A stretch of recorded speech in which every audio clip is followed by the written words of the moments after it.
संवाद में आपका स्वागत है। आज हमारे साथ हैं वरिष्ठ बीजेपी लीडर सुषमा स्वराज। सुषमा जी, 4 राज्यों में विधानसभा चुनाव हो रहे हैं और बीजेपी का बहुत कुछ दांव पर लगा हुआ है, खास करके बिहार इतने बड़े राज्य में, और आप चुनाव प्रचार में नहीं जा रहे हैं, इसकी क्या वजह है?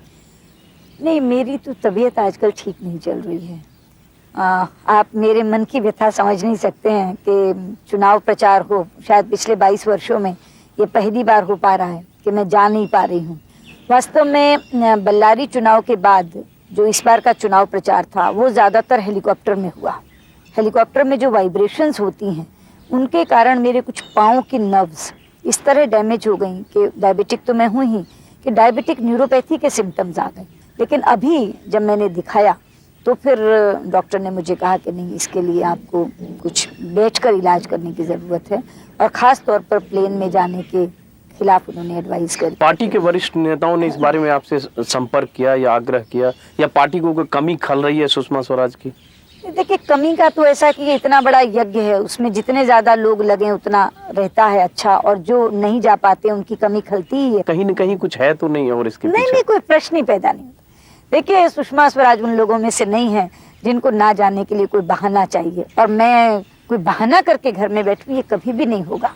या ऐसा तो नहीं कि पार्टी भी इतनी बहुत ज्यादा इच्छुक नहीं है सुषमा स्वराज को ले जाने में? मैं आपसे कहती हूँ, इससे ज्यादा और क्या कोई इच्छा करेगी? मतलब आप उन फोनों के, मैं आपको वो फोन टेप करके सुनाऊं जो जाते लोग ये कहते हैं हमारे कार्यक्रम के प्राण निकल जाएंगे। अच्छा, फिर सुषमा जी, फिर ऐसी क्या वजह है कि मीडिया में कुछ अलग ढंग से प्रोजेक्ट किया जा रहा है कि सुषमा स्वराज को शायद हाशिए पे डाल दिया गया, या अब वो तवज्जो नहीं दी जा रही है, बहुत दुखी हैं, हताश हैं, इस तरह की बातें? परसेप्शन से कभी भी अपने आप को शामिल नहीं करती, और हमेशा हर एक को यही कहती हूँ कि मीडिया ऐसा क्यों समझ रहा है। ना तो मुझे कहीं ये लगता है कि मेरी कहीं उपेक्षा हो रही है, और जहाँ तक अब चुनाव का सवाल है, मतलब मैं आपसे बता ही नहीं सकती हूँ लोगों की इच्छा। अच्छा सुषमा जी, ऐसा नहीं लगता कि एक पहला फैसला कि केंद्रीय मंत्री पद छोड़कर दिल्ली की मुख्यमंत्री पद स्वीकार करना, दूसरा फिर बेल्लारी से चुनाव लड़ना, ये 2 बड़े फैसले आपने लिए, और दोनों से आपको नुकसान हुआ या आपके राजनीतिक भविष्य? मैं तो ये मानती भी नहीं कि नुकसान हुआ। देखिए, ये दोनों बड़े फैसले ऐसे थे कि ये पार्टी के सामने चुनौती बन के आए थे।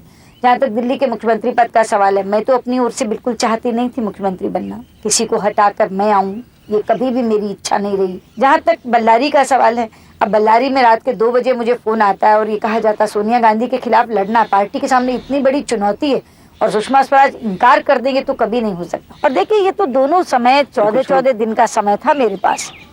अगर कहीं इन दोनों में समय ज्यादा मिल जाता तो इन दोनों में भी मैं आपको विजय हासिल करती। इसीलिए तो लोग कह रहे हैं, कुछ लोग कह रहे हैं कि बहुत स्ट्रेटजी के तहत पार्टी में जो कुछ लोग हैं जो आपसे जलते थे, उन लोगों ने आपको दोनों ऐसे चैलेंज में आपको डाल दिया कि आपके लिए संकट हो गया। पहली बात तो मैं ये मानती नहीं कि कोई जलता। ठीक है, मैं राजनीति महत्वाकांक्षाओं की टकराहट का क्षेत्र है, मैं उससे इनकार नहीं करती, लेकिन किसी ने जलन के कारण ये फैसले लिए और किसी साजिश के तहत मुझे सब किया, मैं इसे स्वीकार नहीं करूंगी जरा भी। जो सुषमा स्वराज हर रोज अखबारों पर, टेलीविजन में बीजेपी को रिप्रेजेंट करता हुआ इकलौता चेहरा दिखता था, वो गायब हो गया, और फिर अचानक बेल्लारी में आप आई, तो लगा कि पता नहीं सुषमा स्वराज। नहीं, अखबार और टीवी पर चेहरा दिखता है जिम्मेदारी के साथ। पार्टी में कोई ओहदा न होते हुए भी जितना ज्यादा चेहरा शायद आपको मेरा दिख रहा है, उतना तो किसी और पार्टी नेता या कार्यकर्ता का नहीं दिख रहा। अच्छा, आप किसी सदन के सदस्य नहीं हैं, आप चुनाव आप बेल्लारी से चुनाव भी हार गई।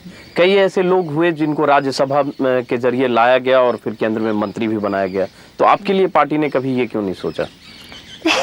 तो जो मतलब कोई यूनिफॉर्म पैटर्न थोड़ी होता है सभी उसमें, तो जो एक के लिए सोचा वही दूसरे के लिए इसलिए सुषमा स्वराज जिसने पार्लियामेंट में इतना डिफेंड किया हमेशा बीजेपी को, और एक फायर ब्रांड महिला नेता रही बीजेपी की, वो सदन से बाहर हैं। नहीं, पर उसके बाद तो कोई राज्यसभा का चुनाव आया भी नहीं ना। अभी अकेले दिल्ली का चुनाव आया, दिल्ली में तो हमारी संख्या ही इतनी नहीं थी कि कोई कहता, तो मैं किसको दोष दूं कि किसी ने नहीं सोचा। तो आप कहीं से कोई ऐसा महसूस नहीं करती कि आप राजनीति के हाशिए पे चली गई? जरा भी नहीं। देखिए, हाशिए पे कोई सदन के अंदर रहकर ही आदमी राजनीति में सक्रिय रहता है, ऐसा तो नहीं है ना। तो हाशिए पे किसको बोलते हैं? इसलिए सदन के बाहर भी जो आपके घर पे जो जिस ढंग से इतने लोग आते थे, लोगों से मिलना वो थोड़ा कम सा हो गया है। वो तो कम होता है, इसलिए कम होता है कि जब स्थानीय सांसद आप हैं तो आपको स्थानीय लोगों की भीड़ मिलती है, जब आप मंत्री हैं तो पूरे देश की भीड़ जो काम कराने वाली आती है। लेकिन अगर जहाँ तक उजाड़ और उसका सवाल है, तो कभी सुबह आकर देखिए, आपको वही चहल पहल, वही रौनक मिलेगी। कोई महत्वपूर्ण जिम्मेवारी या तो पार्टी की तरफ से आपको दी जानी चाहिए थी संगठन में ही। नहीं, ऐसा मैं नहीं मानती कि आदमी कोई जिम्मेदारी ही या ओहदे पर हो। जिम्मेदारियां तो जो भी मैं जा रही हूँ बाहर पार्टी के लिए बोलने जाती हूँ, करने जाती हूँ, वो जिम्मेदारी ही है। ओहदे का जहाँ तक सवाल है, केवल पद का प्रश्न नहीं होता कि आदमी हाशिए पे रहता है या हाशिए से बाहर जाता है। सुषमा जी, आपने इतना समय दिया, इसके लिए बहुत बहुत धन्यवाद।